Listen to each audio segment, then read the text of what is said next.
meu centro respiratório, eu posso fazer uma incursão maior e receber na mesma incursão, eu posso fazer uma incursão menor e receber proporcionalmente a minha contração diafragmática dentro da própria incursão. Porém, eu sou capaz de fazer 100% do trabalho. Mesmo que eu corra, mesmo que eu faça um esforço, eu consigo suprir 100% do trabalho. O meu paciente não consegue suprir 100% do trabalho. Quanto que ele consegue fazer? Ele consegue fazer 40% do trabalho. Portanto, o ventilador tem que ajudar ele em 60%. É simples assim, tá? Então, devolve o controle para o centro respiratório e o ventilador somente vai ajudar no trabalho que o paciente é incapaz de fazer no momento, tá bom? E isso tudo acontece por quê? Porque ele consegue fazer, ao invés de fazer uma pausa longa, que é o que a gente faz para medir mecânica, né, nos modos controlados, com o nosso paciente sedado, curarizado, etc., é feita uma micropausa com duração de 300 milissegundos, que acontece aleatoriamente, entre 4 e 10 incursões respiratórias, ou seja, pelo menos uma vez por minuto, esses dados são atualizados, ele pega a equação do movimento, tá? Ele joga todos esses valores na equação do movimento e ele conhece a pressão muscular. Uma vez que ele identifica a pressão muscular realizada pelo paciente, ele é capaz de responder proporcionalmente e também ele é capaz de descarregar uma porcentagem do trabalho que o paciente faria. Por isso, o ajuste do PAV Plus é o que vocês estão vendo aí no inglês, é uma porcentagem de suporte, tá? A tradução para o português não é porcentagem de suporte, a tradução para o português é porcentagem de apoio, que no caso aí está configurado em 75%. O que isso significa?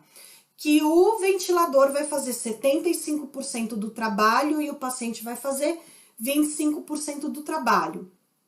Ok, mas vai ofertar o quê? O que o paciente quiser. A cada incursão pode ser uma pressão, um volume, um fluxo, um tempo inspiratório, pode ser tudo diferente a cada incursão, ok?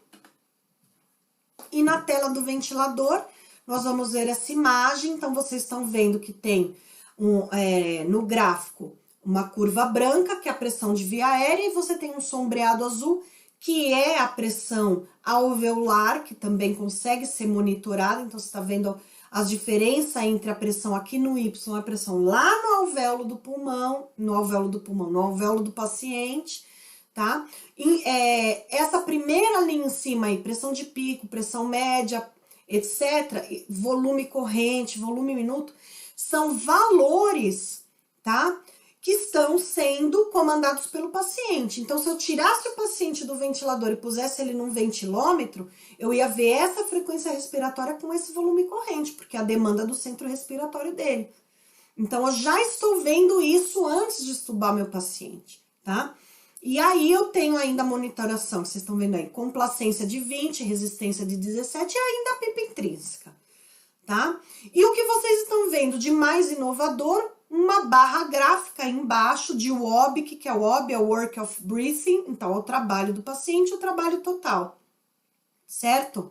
O objetivo é manter o trabalho do paciente nessa zona verde do gráfico entre 0,3 e 0,7 joules por litro, que é o trabalho ideal, tá bom? Se o paciente começar a trabalhar abaixo de 0,3, ele pode fazer uma atrofia, porque o ventilador tá ajudando muito e o diafragma dele tá lá folgadão, então ele pode começar a perder musculatura por desuso, tá? Em contrapartida, se o trabalho do paciente estiver acima de 0,7, o paciente está fazendo um esforço acima da sua capacidade para o momento, ele pode entrar em fadiga e ele também pode perder musculatura por estresse de fadiga, tá? Então, eu consigo adequar o trabalho, deixando o paciente fazer um trabalho ideal, a capacidade que ele tem no momento, atendendo o centro respiratório dele. Então, aqui dá pra gente entender direitinho, tá? A gente tem na linha de cima, tem aí PAW, pressão de via aérea, tá? E na linha de baixo, PDI, pressão do diafragma. Então, o que vocês estão vendo? No primeiro quadrado aí de pressão de suporte, o que aconteceu? Teve uma incursão, duas, três. Na quarta incursão, o diafragma fez um esforço maior. Ele recebeu o quê? A mesma pressão, que é uma pressão fixa pré-configurada, que é a característica da pressão de suporte. Então, em algum momento vai ocorrer a sincronia, tá? O paciente vai querer mais ar e se ele até pode obter a troco de fazer um fluxo por conta da sua própria musculatura, que pode sobrecarregar, aumentando o trabalho respiratório do paciente, causando a sincronia, tá? Em contrapartida, no PAV, o que vai acontecer?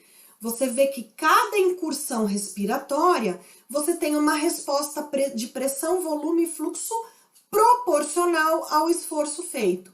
Então, quem está controlando a pressão, o volume e o fluxo, nesse caso, é o diafragma do paciente, e a contração do diafragma reflete a demanda do centro respiratório. Muito bem. Lembrando que, nesse modo, também, se tiver alterações de resistência, de complacência, se tiver PIP intrínseca, o modo também vai compensar e você vai visualizar na tela. Nossa, será que meu paciente está fazendo um broncoespasmo?